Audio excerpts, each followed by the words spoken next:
Hi guys, this is the Week 10 recap video and also looking ahead to what we've got coming up in Week 11.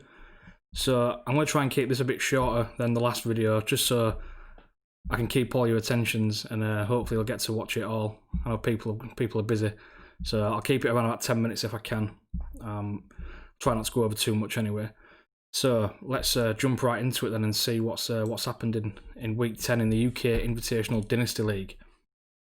So if we just go to Week 10 matchups, we'll talk about the matchups that I highlighted in the previous video first. Seems like a good place to start. So the first one was Woke against Danny Redders. Now I think this week was a bit of a strange week in fantasy. There seems to be quite a lot of low scoring matchups. Definitely not just in this league as well. In a couple of my other leagues, there wasn't. It's just one of them strange weeks, I think. I can't really put a finger on it. A lot of players being targeted and used that you wouldn't usually see or you don't expect to see. And a lot of the big time Charlie players not doing as much as what we expect them to do. So then again, this Woke and Danny Redders matchup was quite a low scoring matchup. Both teams under 100 points. Woke ended up taking that by about 10 points. So Woke improves to 8-2. Danny Redders goes to 6-4. We'll see later, but both these teams are still in the playoffs. And to be fair, I would expect both of these teams to be in the playoffs at the end of the season. Woke most definitely at this point. Anyway, 3 games left in the regular season for fantasy purposes, and he's 8-2, number 1 seed. There's no way he's not going to make the playoffs. So the second matchup that I highlighted was Dan Bird against Matt. The reason I highlighted that is because both teams could have won that game. Matt obviously had a well-documented start, which we'll get onto a bit later. And Matt ended up taking that, again by 10 points. Dan Bird's lost his last two matches in a row now. Don't know if you're starting to get a bit worried, Dan, but it's not looking good, mate. You need to start Valdez-Scantling, I think, and then you might get a win out of it. So Matt is now 5-5 and making his first appearance in the playoff spots as well, which we'll come to in a bit. So that's a good win for Matt. I bet he's well happy with that. Just as well want to highlight and point out and congratulate Norse, who is our mega rebuilding team in the league, along with Orange Bear. Norse got a win this week, although Bear Ass is as well kind of doing a mini punt now as well. But still a good victory. And it doesn't really affect Norse's max points for the rookie draft spot order neither. So again, nice win there for Norse. Just rounding that out, my team beat Klusker to go to 7-3. Klusker is now 5-5. Seahawks beat Team Gambler. Created username snuck past Orange Bear by 7 points as well. So if we have a quick look at the current league table now, the league standings. As I said before, Woke in first place. He's making the playoffs. He's sealed his spot. He's there. I don't have to really worry about anything now.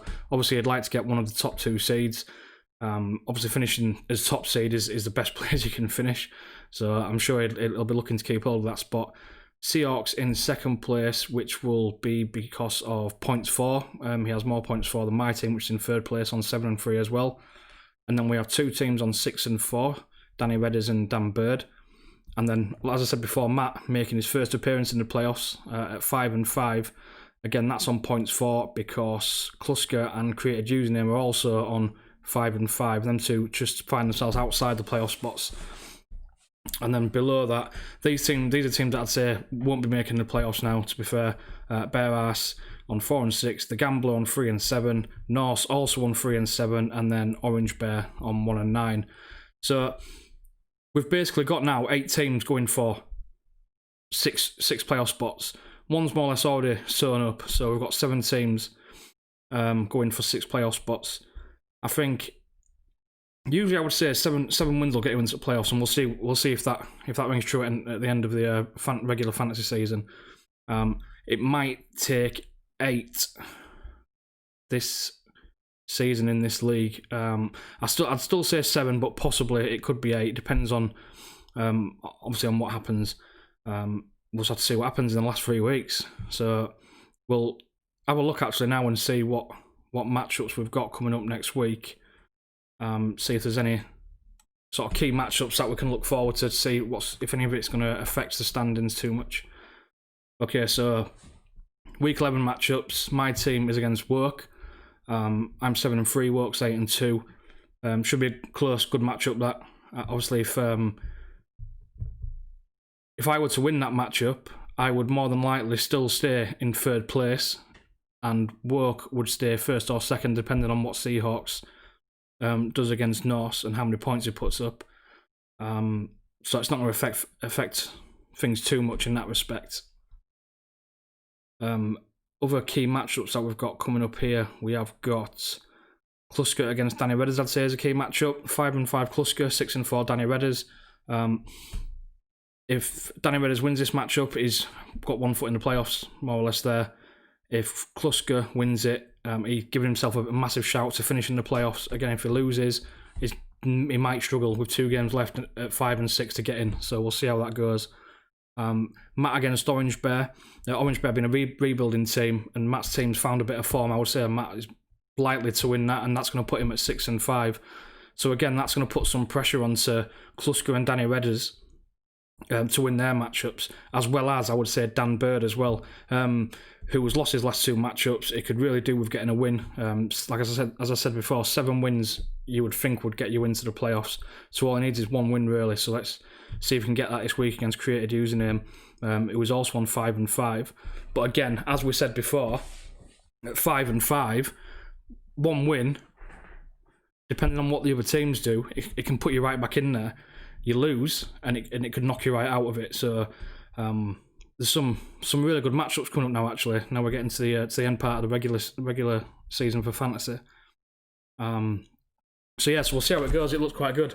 Just one other thing I'd like to point out as well is we had a bit of excitement this morning. So if you remember a while ago, Matt's bad start, unluckily bad start, was well documented in the league. And if you remember, Created Username posted this, just to a bit of playful banter. I'm not sure Matt took it so well. I'm joking. I'm sure Matt was fine, but Matt today decided to fire back with this. Great fun to see. A bit of banter going on. So obviously we've got a bit of another rivalry forming here. So as all great rivalries tend to do, they have nicknames. So I thought go big or go home. So I'm going to name this now, and you're both going to absolutely hate this, but it's going to stick. Battle of the Bastards. That's it. This matchup is coming up in week 12. So I'm expecting a lot of memes to be flying about after week 11, coming into week 12, so we can see what's going on. But bear in mind, actually, that we've already had this matchup once this season, and Created Username is leading this rivalry 1-0. So let's see if Matt can pull that back and get some bragging rights back a little bit. And also, if this, as I said, this matchup, both teams are 5-5 at the minute as well. So depending on what they both do this season, this week, they both could have the same record heading into this matchup in week 12. So it's going to be interesting to see. It's all good fun anyway. So good luck to both here. So yeah, that's it for this week, guys. So I'll look to keep doing these every week if I can. Hopefully we'll get some more interesting things to talk about. As I said before, if anyone wants any specific things for me to talk about, just let me know. Give me a shout in the chat or in a DM. Any ideas, absolutely fine. I'll try and keep it a bit interesting if I can. So it keeps you wanting to watch anyway, and keeps me wanting to do these. Right, guys, see you later.